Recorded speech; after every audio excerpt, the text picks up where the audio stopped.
3,500억 달러, 한화 약 470조 원이 걸린 미국 경제의 심장이 멈췄습니다. 백악관마저 긴급 상황실을 가동하게 만든 조지아주 사바나 공장의 그날 새벽 전 세계 엔지니어들은 미국의 제조업은 오늘로 끝났다며 절망했습니다. 안녕하십니까? 저는 미국 조지아주 사바나 현대자동차그룹 메타플랜트 아메리카 건설 현장의 총괄 책임 감리였던 토마스 밀러라고 합니다. 제 나이 60을 바라보는 시점에 평생을 미국 제조업의 자존심이라 불리는 제너럴 모터스와 포드 현장에서 뼈를 묻었던 제가 오늘 여러분께 들려드릴 이야기는 단순한 공장 건설 일지가 아닙니다. 이것은 제 30년 엔지니어 인생의 가치관을 송두리째 뒤바꿔 놓은 한 위대한 거인에 대한 참회록이자 존경의 기록입니다. 사건이 벌어졌던 그날로부터 시간을 조금 거슬러 올라가 보겠습니다. 2024년 가을, 조지아의 햇살은 유난히 따가웠고 습도는 숨이 턱턱 막힐 정도로 높았습니다. 당시 사바나 현장은 그야말로 전쟁터였습니다. 바이든 행정부의 전폭적인 지원과 조지아 주정부의 사활이 걸린 이 프로젝트는 단 하루의 지연도 용납되지 않는 초긴장 상태였습니다. 축구장 100개를 합친 것보다 더 거대한 부지 위에는 쉴 새 없이 덤프트럭이 오갔고 하늘에는 거대한 크레인들이 마치 공룡처럼 목을 빼고 쇠기둥을 나르고 있었죠. 저는 그 거대한 오케스트라의 지휘자였지만 솔직히 말씀드리면 매일 밤 불면증에 시달리고 있었습니다. 공기 단축이라는 불가능해 보이는 미션 때문이었습니다. 미국의 건설 속도는 꼼꼼하지만 느립니다. 안전 규정과 노조의 요구, 그리고 수많은 서류 작업 때문에 벽돌 하나를 쌓는 데에도 며칠이 걸리곤 하죠. 그런데 한국에서 온 파트너들은 달랐습니다. 처음 그들을 보았을 때의 충격을 저는 아직도 잊지 못합니다. 현대엔지니어링과 LG에너지솔루션에서 파견 나온 한국 기술진들은 마치 시간을 압축해서 쓰는 마법사들 같았습니다.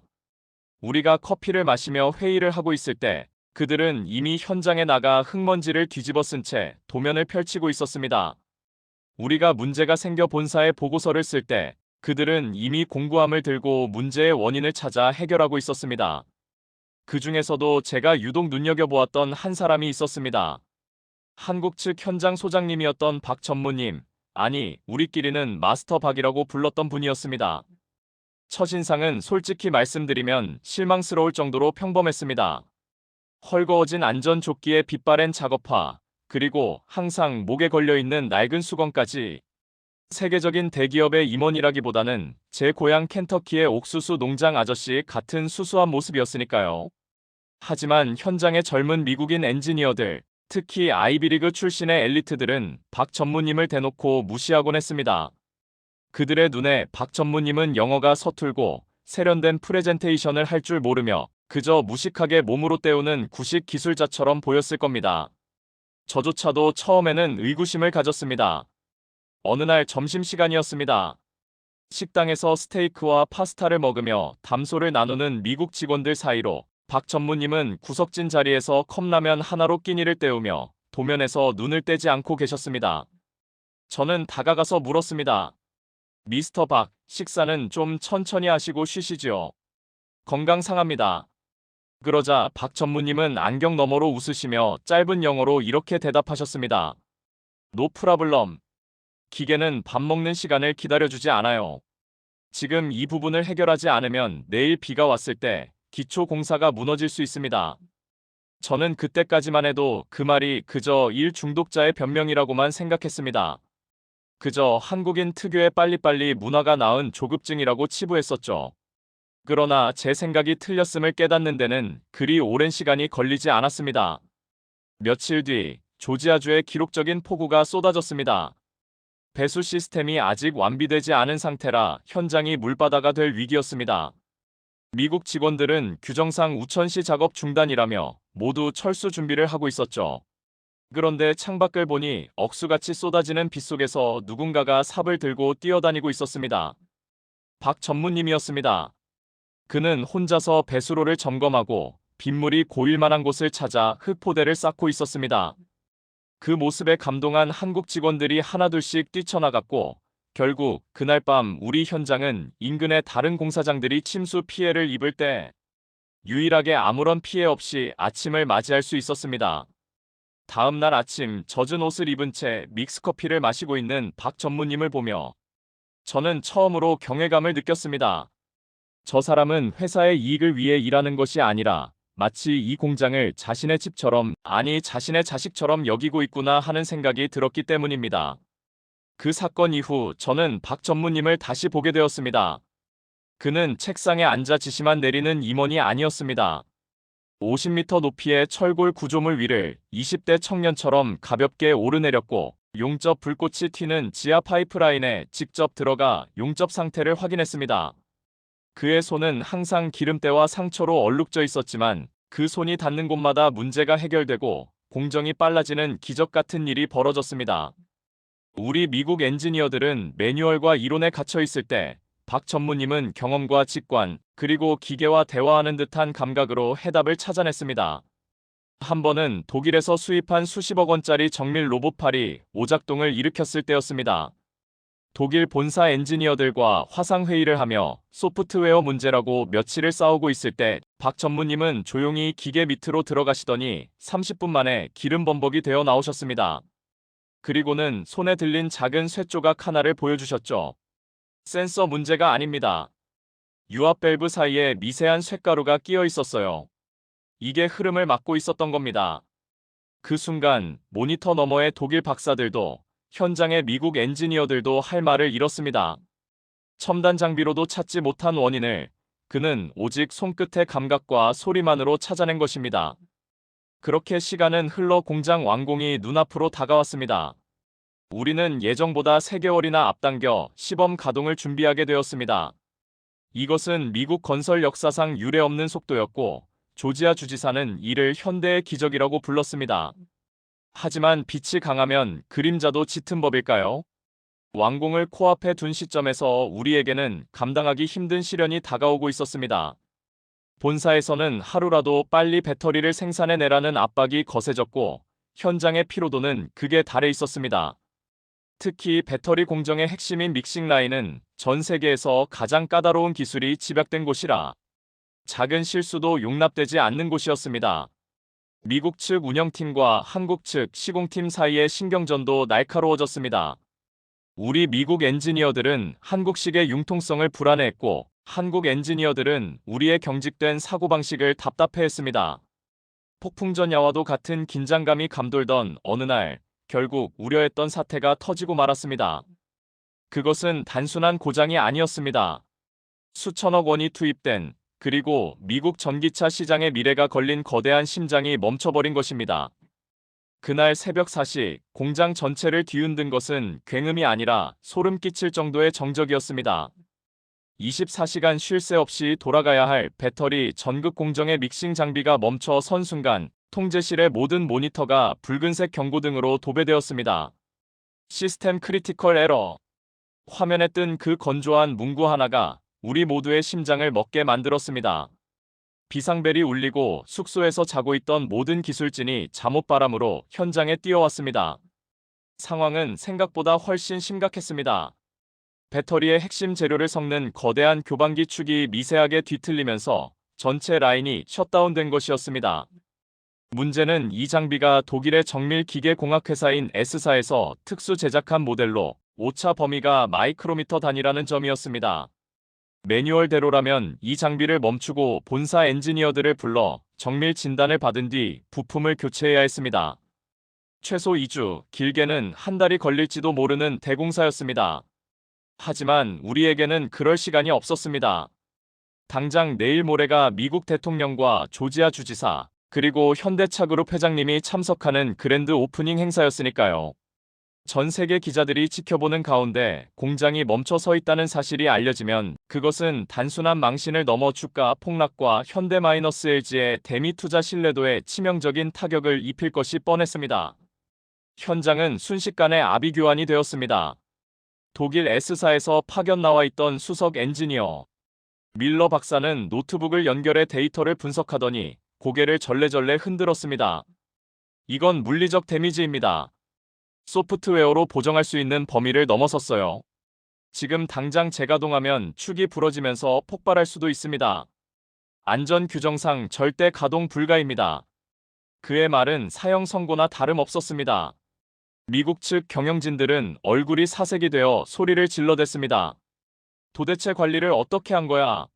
한국팀이 무리하게 속도를 높여서 과부하가 걸린 거 아니야? 책임 소재를 따지는 고성이 오가고 서로를 비난하는 날카로운 말들이 허공을 갈랐습니다. 저는 그 중간에서 어찌할 바를 모르고 식은땀만 흘리고 있었습니다. 밀러 박사의 말이 맞다면 행사는 취소해야 했고 우리는 수천억 원의 위약금을 물어내야 할 판이었습니다. 그 절망적인 상황에서 저는 문득 한 사람의 부재를 깨달았습니다. 박 전무님이 보이지 않았습니다. 모두가 통제실에서 서로 삿대질을 하며 싸우고 있을 때 그 어디에도 그의 모습은 보이지 않았습니다. 혹시 책임이 두려워 자리를 피한 것은 아닐까 하는 비겁한 의심마저 들었습니다. 그때였습니다. 통제실 무전기에서 치직거리는 잡음과 함께 박 전무님의 목소리가 들려왔습니다. 토마스 소장, 통제실에 있는 사람들 다 데리고 믹싱 3호기 앞으로 내려오십시오.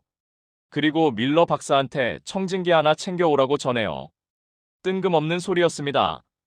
청진기라니요. 우리는 의아해하며 현장으로 내려갔습니다. 거대한 믹싱 탱크 아래 박 전무님은 좁은 점검구 사이에 몸을 구겨 넣은 채 웅크리고 있었습니다. 작업복은 이미 기름 범벅이었고 얼굴에는 검은 흑연 가루가 묻어 있었지만 그의 눈빛만은 어둠 속에서 형형하게 빛나고 있었습니다. 독일인 엔지니어 밀러 박사가 비웃듯 말했습니다. 미스터 박, 지금 뭐 하는 겁니까? 데이터 분석 결과 축이 0.05도 틀어졌다고요. 이건 사람이 손으로 고칠 수 있는 게 아닙니다. 당장 나오세요. 하지만 박 전무님은 그 말을 무시한 채 저에게 손짓했습니다. 토마스, 여기 손 한번 대봐요. 느껴집니까? 저는 쭈뼛거리며 그가 가리킨 모터 하우징에 손을 댔습니다. 차가운 금속의 감촉 외에는 아무것도 느껴지지 않았습니다. 아무것도 안 느껴지는데요? 제가 대답하자 박 전무님은 빙긋 웃으셨습니다. 그렇죠. 기계가 멈췄으니까요. 하지만 내 손끝에는 느껴집니다. 이 녀석이 왜 화가 났는지. 밀러 박사, 당신네 기계는 너무 똑똑해서 탈이야. 데이터는 0.05도 틀어졌다고 하지만 내가 볼 때 이건 축이 휜 게 아니라 하부 베어링이 열팽창을 견디지 못하고 아주 미세하게 들린 겁니다. 조지아의 습도가 한국보다 높고 오늘 새벽 기온이 급격히 떨어지면서 금속이 수축할 때 유격이 생긴 거예요. 이건 부품 교체가 아니라 밸런스를 다시 잡아주면 해결됩니다. 그 말을 들은 밀러 박사는 얼굴이 붉어지며 화를 냈습니다. 말도 안 되는 소리. 센서가 이미 데미지를 감지했다니까요. 당신 같은 구식 기술자가 감으로 해결할 문제가 아닙니다. 만약 당신 멋대로 건드렸다가 기계가 영구적으로 손상되면 그 책임은 당신이, 아니 한국팀 전체가 져야 할 겁니다. 현장의 분위기는 얼어붙었습니다. 과학과 데이터로 무장한 서양의 엘리트 기술자와 경험과 직관을 믿는 동양의 노장 기술자의 충돌이었습니다. 논리적으로는 밀러 박사의 말이 100번 옳았습니다. 하지만 저는 박 전무님의 그 확신에 찬 눈빛을 외면할 수 없었습니다. 지난 수개월간 그가 보여준 기적 같은 해결 능력들을 목격했으니까요. 미국 측 본부장이 끼어들었습니다. 박 전무, 당신 미쳤어? 3,500억 달러짜리 공장을 담보로 도박을 하겠다는 거야? 만약 실패하면 당신은 해고야. 아니, 법적 소송까지 갈 줄 알라고. 협박에 가까운 폭언이 쏟아졌습니다. 하지만 박 전무님은 덤덤하게 장갑을 벗으며 일어섰습니다. 그리고 품 안에서 낡은 수첩 하나를 꺼냈습니다. 그 수첩은 너덜너덜해져서 테이프로 겨우 붙어있는 상태였지만 그 안에는 깨알 같은 글씨로 빼곡하게 무언가가 적혀 있었습니다. 제가 현대차 울산 공장, LG 오창 공장, 그리고 폴란드 공장을 지으면서 겪은 모든 트러블 슈팅 기록입니다. 기계도 사람하고 똑같습니다. 아프면 소리를 내고 불편하면 열을 냅니다. 지금 이 기계는 죽은 게 아니라 잠깐 숨이 막힌 것뿐입니다. 저에게 딱 30분만 주십시오. 제가 못 고치면 제 퇴직금 전액과 제 명예를 걸고 배상하겠습니다. 하지만 제가 고친다면. 박 전무님은 잠시 말을 멈추고 밀러 박사와 미국 임원들을 하나하나 쏘아보았습니다. 앞으로 남은 공정에서 제 방식에 토달지 마십시오. 그 기세에 눌려 아무도 말을 잇지 못했습니다. 본부장은 씩씩거리며 시계를 보더니 밀러 박사를 쳐다봤습니다. 밀러 박사는 어깨를 으쓱하며 마음대로 하세요. 하지만 저는 이 미친 짓에 동의했다는 서명을 하지 않을 겁니다라고 발을 뺐습니다. 결국 결정권은 저에게 넘어왔습니다. 저는 총괄 감리였으니까요. 제 인생에서 가장 긴 1분이었습니다. 박 전무님의 손은 투박하고 거칠었지만 그 어떤 정밀 기계보다 믿음직해 보였습니다. 저는 침을 꿀꺽 삼키고 말했습니다. 좋습니다. 딱 30분입니다. 대신 안전팀을 대기시키겠습니다. 박 전무님은 고맙다는 말 대신 짧게 고개를 끄덕이고는 다시 기계 및 어둠 속으로 기어 들어갔습니다. 그리고 공구함에서 꺼낸 것은 최첨단 레이저 장비가 아니었습니다. 놀랍게도 그가 꺼낸 것은 투박한 망치 하나와 얇은 노쇠판 몇 장, 그리고 청진기였습니다. 사람들은 수군거렸습니다. 지금 망치로 수천억짜리 장비를 때리겠다는 거야? 저 사람 제정신이 아니군. 비웃음 섞인 탄식이 흘러나왔습니다. 깡, 깡, 깡. 고요한 공장에 망치 소리가 울려 퍼졌습니다. 그것은 파괴의 소리가 아니었습니다.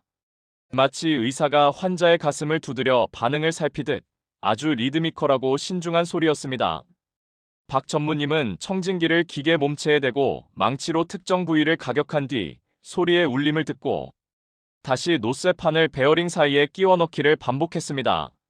그 모습은 마치 튜닝이 덜 된 거대한 피아노의 음을 조율하는 마에스트로 같았습니다. 땀이 비오듯 쏟아져 그의 눈을 찔렀지만 그는 닦을 생각조차 하지 않았습니다. 20분이 지났을 때 기계 밑에서 으라차 하는 기합 소리가 들렸습니다. 그리고 박 전무님이 기어 나왔습니다. 온몸은 기름과 땀으로 범벅이 되어 있었지만 표정만은 아이처럼 해맑았습니다. 토마스 소장, 메인 전원 올려보세요. 10% 출력부터 천천히. 모두가 숨을 죽였습니다. 밀러 박사는 비웃는 표정으로 팔짱을 끼고 있었고 미국 임원들은 불안한 눈빛으로 비상정지 버튼에 손을 올리고 있었습니다. 저는 떨리는 손으로 제어 패널의 스위치를 올렸습니다. 웅마이너스 하는 낮은 진동음이 바닥을 타고 올라왔습니다. 모니터의 그래프가 움직이기 시작했습니다. 출력 10%, 진동 수치 정상. 출력 30%, 진동 수치 정상. 출력 50%, 70%. 사람들의 눈이 점점 커졌습니다. 원래대로라면 굉음과 함께 멈췄어야 할 구간을 부드럽게 통과하고 있었습니다. 마침내 출력 100%.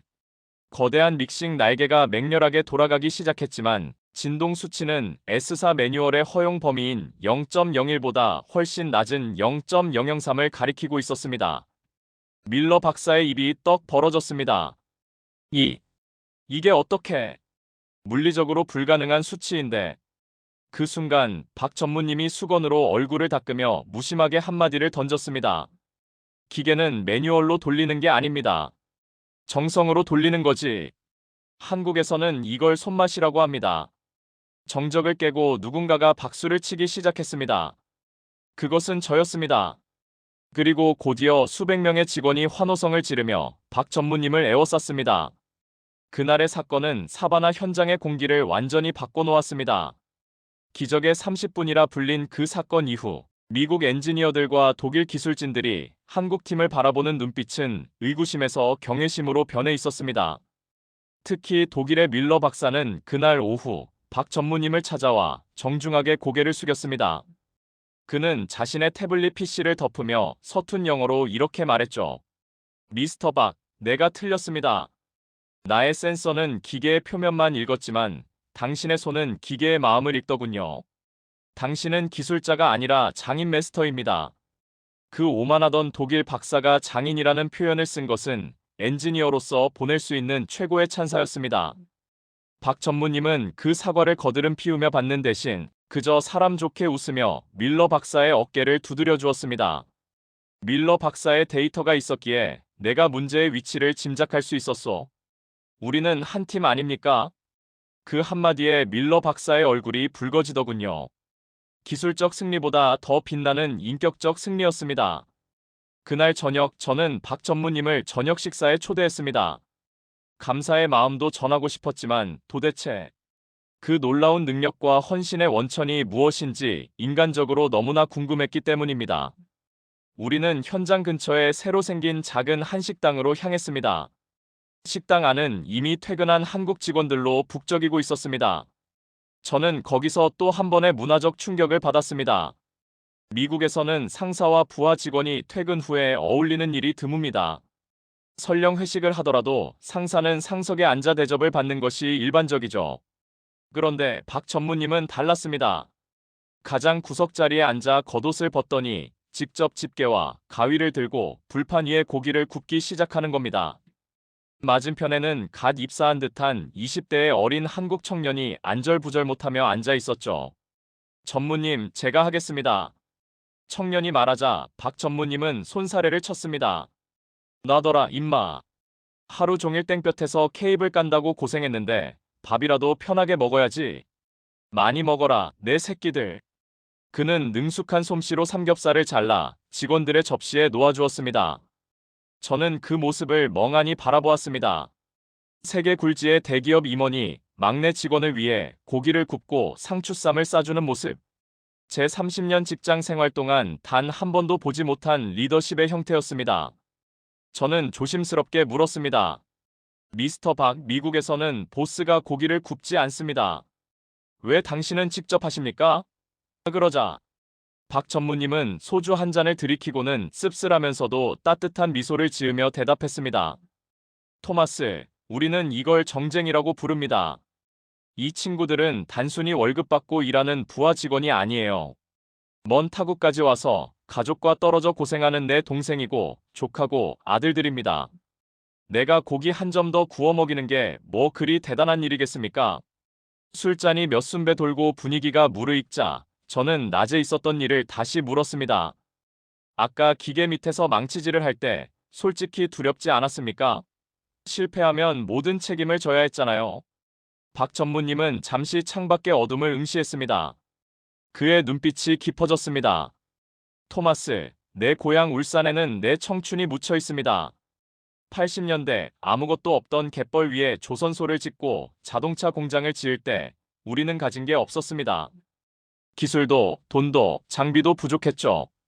그때 우리가 믿을 건 딱 하나, 내 손으로 만든 건 내가 책임진다는 깡다구 하나였습니다. 그는 자신의 투박한 손을 펼쳐 보였습니다. 지문이 달아 거의 보이지 않는 거친 손이었습니다. 나는 엔지니어지만 동시에 대한민국이라는 나라의 대표로 여기 와 있는 겁니다. 이 공장이 멈추면 현대와 LG가 욕을 먹는 게 아니라 한국 사람이 욕을 먹는 겁니다. 내 후배들이, 내 자식들이 세계 무대에서 무시당하지 않게 하려면 늙은 내가 기름통에 들어가는 건 아무것도 아니죠. 그 순간 저는 가슴 한구석이 묵직해지는 것을 느꼈습니다. 저에게 직장은 그저 계약에 의해 노동력을 제공하고 임금을 받는 곳이었습니다. 더 좋은 조건을 제시하면 언제든 떠날 수 있는 비즈니스 관계였죠. 하지만 박 전무님과 한국 기술진들에게 이 현장은 단순한 일터가 아니었습니다. 그들에게는 국가를 대표한다는 자부심, 그리고 동료를 가족처럼 여기는 끈끈한 유대감이 있었습니다. 그것이 바로 매뉴얼에 없는 플러스 알파를 만들어내는 힘이었습니다. 미국이 잃어버린, 아니 어쩌면 처음부터 가지지 못했던 그 뜨거운 공동체 의식이 그날의 기적을 만든 진짜 엔진이었던 겁니다. 식사가 끝날 무렵 식당 안의 TV에서 뉴스 속보가 흘러나왔습니다. 내일 있을 공장 오프닝 행사에 대한 예고였습니다. 앵커는 미국 제조업의 부활이라며 떠들썩하게 보도하고 있었지만 화면 속에 비친 화려한 무대 뒤에서 묵묵히 땀 흘린 사람들의 이야기는 없었습니다. 저는 박 전무님께 물었습니다. 내일 행사 때 단상에 올라가셔야죠. 당신이 이 공장을 살렸으니까요. 하지만 박 전무님은 고개를 저었습니다. 아니요. 단상에는 회장님과 주지사님이 올라가시면 됩니다. 기술자는 기계 옆에 있을 때 가장 빛나는 법입니다. 그리고 내일은 우리 막내 직원들 휴가 좀 보내주려고요. 그동안 고생했으니까 그게 제 낙입니다. 계산을 마치고 식당을 나서는 그의 뒷모습은 작아 보였지만 그 그림자는 사바나의 밤거리 전체를 덮을 만큼 거대해 보였습니다. 저는 숙소로 돌아와 침대에 누웠지만 쉽게 잠들 수 없었습니다. 박 전무님이 말한 정의라는 단어가 머릿속을 맴돌았습니다. 합리성과 효율성만을 강조하던 제 인생이 갑자기 너무나 차갑고 건조하게 느껴졌기 때문입니다. 저는 부러웠습니다. 저렇게 서로를 챙겨주고 믿어주고 함께 뜨겁게 일할 수 있는 동료들이 있다는 것이, 그리고 저런 리더와 함께 일할 수 있는 한국의 젊은이들이 진심으로 부러웠습니다. 다음 날 아침 화려한 오프닝 행사가 시작되었습니다. 수백 개의 카메라 플래시가 터지고 VIP들의 축사가 이어졌지만 제 눈은 무대 위가 아닌 행사장 구석 통제 부스에 머물러 있었습니다. 그곳에는 여느 때와 다름없이 안전조끼를 입고 혹시 모를 비상사태에 대비해 모니터를 뚫어져라 쳐다보고 있는 박 전무님이 계셨으니까요. 행사가 성공적으로 마무리되고 샴페인이 터지던 그 순간 저는 결심했습니다. 이 프로젝트가 끝나도 나는 이 사람들과의 인연을 놓고 싶지 않다고. 그리고 한국이라는 나라에 대해 더 깊이 알고 싶다고 말이죠. 하지만 운명은 때로 우리에게 잔인한 장난을 치기도 합니다. 가장 행복해야 할 그 순간, 예상치 못한 비극이, 그것도 가장 믿었던 곳에서부터 조용히 다가오고 있었다는 것을 그때 우리는 꿈에도 몰랐습니다. 축제는 짧았고 현실의 칼날은 예리했습니다. 공장이 정상 궤도에 오르고 생산 수율이 목표치를 초과 달성하며 승승장구하던 어느 날 아침 본사로부터 긴급 소환 메일 한 통이 날아왔습니다. 수신인은 저와 박 전무님 그리고 한국 측 시공 책임자들이었습니다. 제목은 메타 공정 라인 무단 수리에 대한 내부 감사 통보. 저는 제 눈을 의심했습니다. 포상을 줘도 모자랄 판의 감사라니요. 그것도 무단 수리라는 범죄자, 취급을 하는 단어를 써가면서 말입니다. 소집된 회의실의 공기는 무거웠습니다. 본사에서 파견된 감사팀장인 리차드 이사는 차가운 눈으로 서류 뭉치를 테이블 위에 던졌습니다. 그의 옆에는 그날 굴욕을 당했던 독일 S사의 밀러 박사가 팔짱을 낀 채 묘한 미소를 짓고 앉아 있었습니다. 리차드 이사가 입을 열었습니다. 토마스 소장, 그리고 미스터 박. 당신들이 영웅놀이를 했다는 건 잘 들었습니다. 하지만 그 쇼 때문에 우리 회사가 S사로부터 10년치 워런티 품질 보증 파기 통보를 받았다는 사실도 알고 있습니까? 피가 거꾸로 솟는 기분이었습니다. 제가 벌떡 일어나 항변했습니다. 그게 무슨 소리입니까? S사의 장비가 결함으로 멈췄을 때 그걸 고쳐낸 건 박 전무님이었습니다. 덕분에 오프닝 행사를 무사히 마쳤고 지금 공장은 역대 최고 효율로 돌아가고 있다고요. 하지만 리차드 이사는 냉정했습니다. 결과가 과정을 정당화할 순 없습니다. 규정상 비공인 도구망치와 노쇠판을 사용해 정밀 기계를 타격한 행위는 명백한 계약 위반입니다. S사는 이를 빌미로 향후 유지보수 계약을 전면 재검토하겠다고 통보해왔습니다. 그 손실액이 얼만지 짐작이나 갑니까? 기가 막힌 논리였습니다. 자신들의 기술적 결함을 한국 기술자의 규정 위반으로 덮어씌워 책임을 회피하려는 독일 S사의 꼼수와 당장의 법적 분쟁이 두려워 현장의 공로자를 제물로 바치려는 본사의 보신주의가 결탁한 추악한 상황이었습니다. 리차드 이사는 박 전무님을 노려보며 통보했습니다. 회사 차원에서는 누군가 책임을 져야 합니다. 미스터 박, 당신이 독단적으로 진행한 일이라고 진술서에 서명하십시오. 그러면 한국팀의 다른 직원들에게는 불이익이 가지 않도록 하겠습니다. 만약 거부하면 현대와 LG 측에 정식으로 손해배상 청구를 할 것이고 현장에 있던 당신 부하 직원들도 안전규정 위반으로 전원 징계 처리될 겁니다. 그것은 협박이었습니다. 가장 비열한 방식의 인질극이었죠. 저는 참을 수 없어 책상을 치려했습니다. 그때 박 전무님이 조용히 제 팔을 잡았습니다. 그의 손은 이상할 정도로 뜨거웠습니다. 아니, 불덩이 같았습니다. 며칠 전부터 안색이 안 좋아 보이긴 했지만 단순히 피로 때문이라고 생각했던 저는 그제야 그가 식은땀을 비오듯 흘리고 있다는 것을 깨달았습니다. 박 전무님은 힘겹게 자리에서 일어나셨습니다. 그리고 떨리는 손으로 양복 안주머니에서 만년필을 꺼냈습니다. 제가 다 안고 가겠습니다. 목소리는 갈라져 있었지만 단호했습니다. 제 부하 직원들은 제 지시를 따랐을 뿐입니다. 그들에게는 아무 죄가 없습니다. 모든 책임은 현장 책임자인 제가 집니다. 대신 약속 하나만 지켜주십시오. 여기 있는 내 새끼들 단 한 명도 징계하지 않겠다고. 그리고 이 공장의 운영권에서 한국 엔지니어들을 배제하지 않겠다고. 리차드 이사는 의외로 순순히 나오는 박 전무님의 태도에 당황한 듯했지만 이내 만족스러운 표정으로 진술서를 내밀었습니다. 현명한 선택이십니다. 박 전무님이 서류에 서명하는 순간 펜촉이 종이를 찢을 듯 깊게 눌러졌습니다. 그것은 단순한 서명이 아니라 자신의 명예를 찢어 동료들을 지키려는 가장의 희생이었습니다. 서명을 마친 박 전무님이 펜을 내려놓고 돌아서려는 찰나였습니다. 전무님, 이 뒤에 배석해 있던 한국인 막내 직원이 울먹이며 소리쳤습니다. 하지만 박 전무님은 뒤도 돌아보지 않고 회의실 문을 향해 걸어갔습니다. 그런데 세 걸음을 떼기도 전에 그의 몸이 휘청거렸습니다. 마치 거대한 고목이 쓰러지듯 박 전무님이 바닥으로 무너져 내렸습니다. 박 전무님, 미스터 박, 제가 가장 먼저 달려나가 그를 부축했습니다. 의식은 있었지만 몸을 가누지 못했습니다. 그의 작업복 셔츠 단추가 뜯어지면서 그가 감추고 있던 충격적인 진실이 드러났습니다. 복부 전체에 시퍼런 멍과 함께 압박붕대가 칭칭 감겨 있었던 것입니다. 나중에 병원에서 알게 된 사실이지만 사고 당일 기계 밑으로 들어갔을 때 좁은 공간에서 무거운 유압 실린더를 혼자 지탱하다가 갈비뼈에 금이 가는 부상을 입었던 것이었습니다. 그는 그 끔찍한 고통을 진통제 몇 알로 버티며 오프닝 행사를 망치지 않기 위해 그리고 직원들이 동요할까봐 혼자서 끙끙 앓아왔던 것입니다. 게다가 지난 2주간 밤마다 공장에 나가 몰래 기계 상태를 점검하느라 제대로 된 잠조차 자지 못했던 상태였습니다. 응급실 의사는 고개를 저으며 말했습니다. 이 몸으로 어떻게 지금까지 서 있었는지 기적입니다.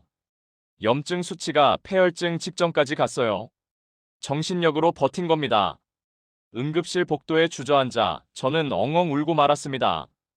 60년 평생 처음 흘려보는 통곡이었습니다. 리차드 이사의 비열함에 대한 분노, 독일 박사의 오만함에 대한 경멸, 그리고 무엇보다 그 모든 짐을 혼자 짊어지고 쓰러질 때까지 웃어 보였던 박 전무님에 대한 죄책감이 뒤섞여 터져나왔습니다.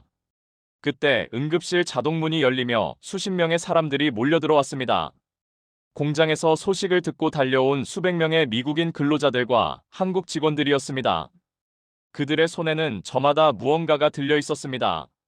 어떤 이는 박 전무님이 사줬던 컵라면을, 어떤 이는 그가 직접 고쳐준 공구를, 어떤 이는 서툰 한글로 쓴 편지를 들고 있었습니다.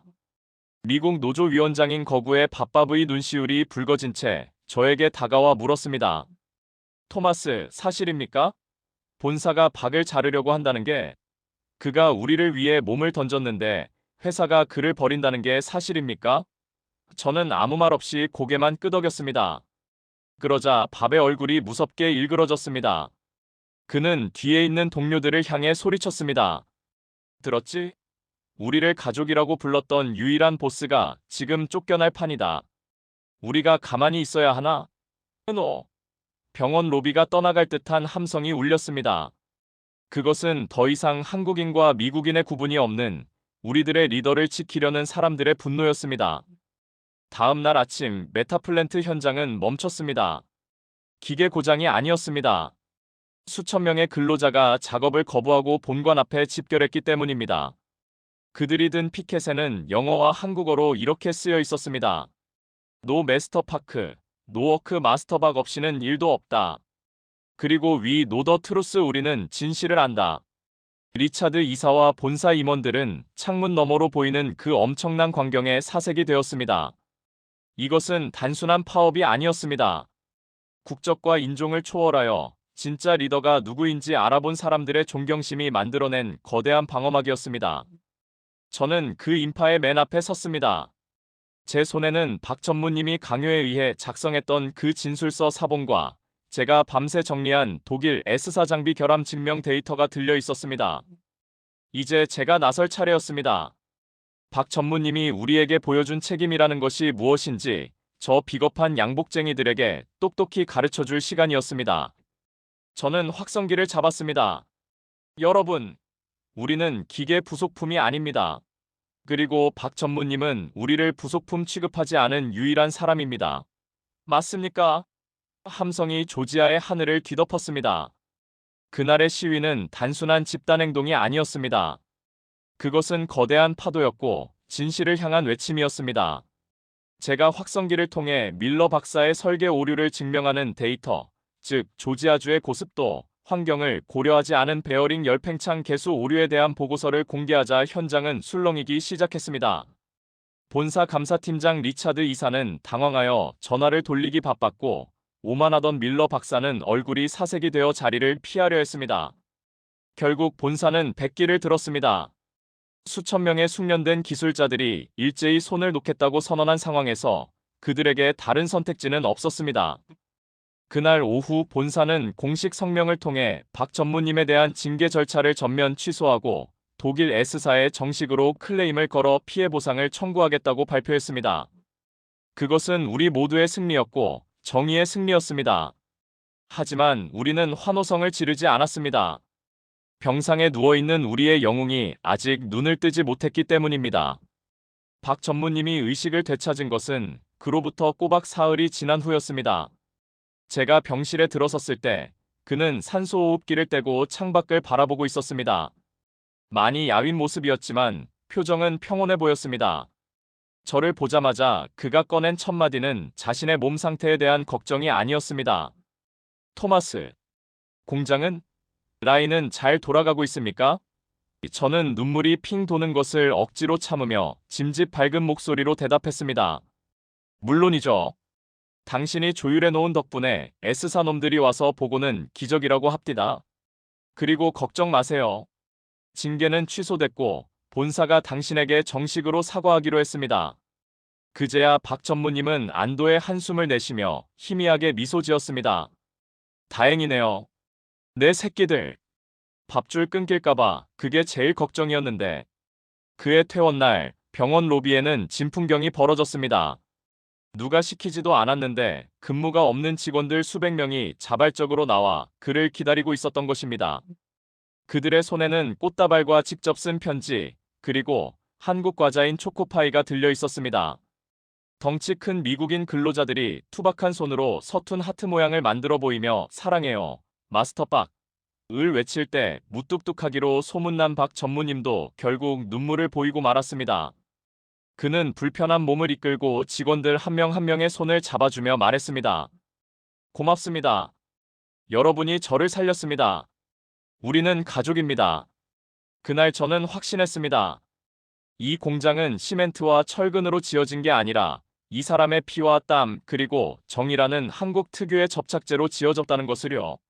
시간이 흘러 2025년 겨울 드디어 모든 공사가 마무리되고 박 전무님이 한국으로 돌아가는 날이 되었습니다. 저는 그를 공항까지 직접 배웅했습니다. 차 안에서 우리는 많은 이야기를 나누었습니다. 저는 물었습니다. 한국으로 돌아가시면 좀 쉬실 겁니까? 그는 고개를 저으며 웃었습니다. 아니요. 또 다른 현장이 저를 기다리고 있겠죠. 인도네시아일 수도 있고 사우디일 수도 있습니다. 그곳에 가서 또 길을 닫고 공장을 지어야죠. 그게 내 팔자고 내 기쁨입니다. 공항 출국장 앞에서 우리는 마지막 악수를 나누었습니다. 그의 손은 여전히 거칠고 단단했지만 그 온기는 그 어느 때보다 따뜻했습니다. 제가 물었습니다. 미스터 박, 당신에게 한국이란 어떤 의미입니까? 그는 잠시 생각하더니 이렇게 답했습니다. 자원 한 방울 안 나는 나라에서 우리가 가진 건 사람밖에 없습니다. 그래서 우리는 사람을 귀하게 여기고 기술에 목숨을 겁니다. 그게 우리가 살아남은 방식이고 앞으로 살아갈 방식입니다. 그가 떠난 후 저는 오랫동안 그 자리에 서 있었습니다. 그리고 제 인생의 이막을 새로 쓰기로 결심했습니다. 저는 은퇴를 미루고 한국어를 배우기 시작했습니다. 그리고 1년에 한 번은 꼭 한국을 방문합니다. 서울의 활기찬 거리, 울산의 거대한 공단, 그리고 밤늦게까지 불이 꺼지지 않는 연구소들을 보며 저는 박 전무님의 말이 무엇인지 실감합니다. 이 나라는 단순히 빨리빨리 움직이는 나라가 아닙니다. 그 속도 안에는 책임감이라는 무게와 동료를 위하는 뜨거운 심장이 함께 뛰고 있었습니다. 이제 저는 주변 사람들에게 자랑스럽게 말하고 다닙니다. 나는 미국인이지만 내 영혼의 절반은 한국인이라고요. 내 스승인 마스터박이 가르쳐준 정과 책임이 내 가슴 속에 살아있다고 말입니다. 지금도 조지아주 사바나의 현대 마이너스 LG 배터리 공장은 24시간 멈추지 않고 돌아가며 미국 전기차 시장의 심장 역할을 하고 있습니다.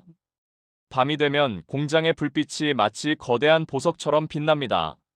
사람들은 그것을 최첨단 기술의 산물이라고 말하지만 저에게 그 불빛은 한 한국인 기술자가 보여준 헌신과 사랑의 증거처럼 보입니다.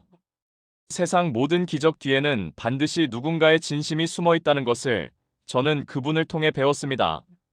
혹시 여러분도 삶이 힘들고 지칠 때가 있으신가요? 그렇다면 기억해 주세요. 보이지 않는 곳에서 묵묵히 자신의 일을 해내는 당신의 손이 사실은 세상을 지탱하고 있는 가장 위대한 손이라는 것을 말입니다. 마치 그날 새벽 작은 망치 하나로 거대한 공장을 살려낸 마스터박의 손처럼 말이죠. 오늘 제가 준비한 이야기는 여기까지입니다. 조지아의 뜨거운 태양보다 더 뜨거웠던 한국인들의 열정에 공감하셨다면, 그리고 우리 사회 곳곳에 숨어있는 영웅들을 응원하고 싶으시다면 구독과 좋아요 버튼을 꼭 눌러주세요. 여러분의 작은 응원이 더 따뜻한 세상을 만드는 힘이 됩니다. 저는 다음에도 가슴 벅찬 감동적인 사연으로 다시 찾아오겠습니다. 시청해주셔서 감사합니다.